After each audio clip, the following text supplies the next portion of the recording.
kelompok 6. Kami akan memperkenalkan diri. Pertama, saya Tiara Wardani, NPM akhir 239. Saya Anjil Putri Fatmasari dengan NPM akhir 106. Saya Akila Dwi Rana dari NPM akhir 238. Saya Silvi Hoiria dengan NPM akhir 326. Yuk lihat video kita. Sebelum mulai wawancaranya, mari kita lihat penjelasan mengenai pengertian, ciri, fungsi, dan kode etik yang ada pada cleaning service. Kode etik adalah seperangkat norma, aturan, atau pedoman perilaku yang disusun untuk mengatur sikap dan tindakan seseorang atau kelompok tertentu dalam menjalankan profesi, tugas, atau aktivitas tertentu agar sesuai dengan nilai moral, tanggung jawab, dan standar yang berlaku. Ciri-ciri dan fungsi kode etik. Yang pertama yaitu bersifat normatif, mengandung aturan atau perilaku yang harus dipatuhi. Yang kedua, memiliki sanksi jika dilanggar. Yang ketiga, disusun berdasarkan nilai moral dan etika. Yang keempat, menjaga profesionalitas. Yang kelima, menjadi pedoman dalam bertindak. Yang keenam, mencegah terjadinya penyimpangan. Kemudian, kode etik dalam cleaning service. Pengertian kode etik jika dikaitkan dengan profesi cleaning service dapat dipahami sebagai pedoman perilaku yang harus dipatuhi oleh petugas kebersihan dalam menjalankan tugasnya agar tetap profesional, bertanggung jawab, dan dapat dipercaya. Artinya, bagi cleaning service, kode etik bukan hanya tentang membersihkan ruangan, tetapi juga tentang bagaimana bersikap saat bekerja di lingkungan orang lain. Mari kita lihat sesi wawancaranya. Sebelumnya, perkenalkan kami mahasiswa administrasi publik dari kelas etika administrasi publik kelas B. Sekarang kami akan mewawancarai cleaning service yang ada di UPN Veteran Jawa Timur. Sebelumnya, masih banyak Nama saya Doni. nama saya Putri. Sekarang ada beberapa pertanyaan yang akan kami ajukan.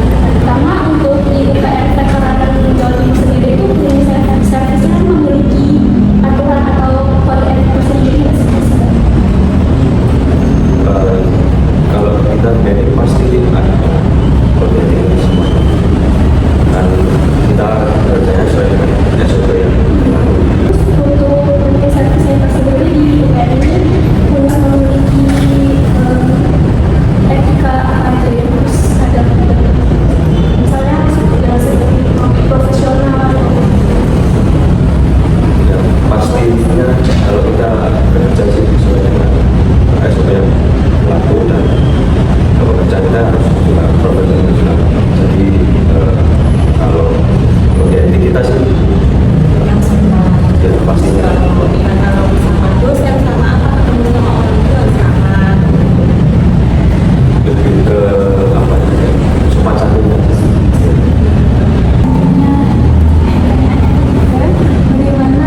nggak dilakukan baru itu di SP 1.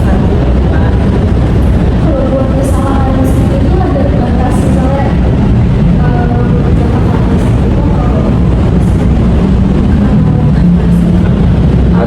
sama itu tadi ada nama dan terkenal. Kedua tetap kita ditegur. Kalau ketika nggak bisa diperpanjang lagi, artinya akan biarkan terjadinya SP peringatan. Peringatan saking 2, ketiga nih baru dikeluarkan. Berikutnya untuk bagaimana cara Mas membagi menjaga kerahasiaan atau hal-hal yang dilihat dan didengar selama mengajar.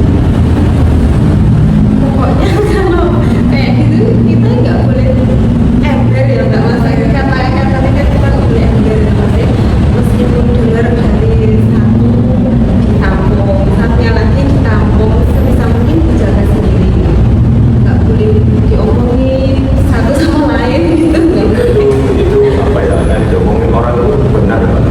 Jadi kita itu harus ya kalau teman ngomongnya kayak gitu ya udah kita sendiri aja, kalau jangan sampai situ ya diomongin orang lain nanti kan dia jangan ngomongin kita, lebih baik kita diam aja. Selanjutnya, menurut Mbak Samasya itu mengapa penting terjadi cleaning service untuk mematuhi kode etik dalam pekerjaan? Penting banget sih Mbak. Soalnya kan kita cari aman ya Mbak.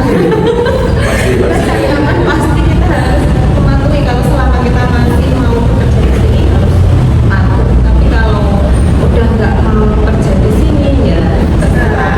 Ya gitu. sekiranya itu pertanyaan dan sebelumnya kami berterima kasih banyak untuk Mas Eko yang sudah wawancara kami. Mudah-mudahan juga setuju.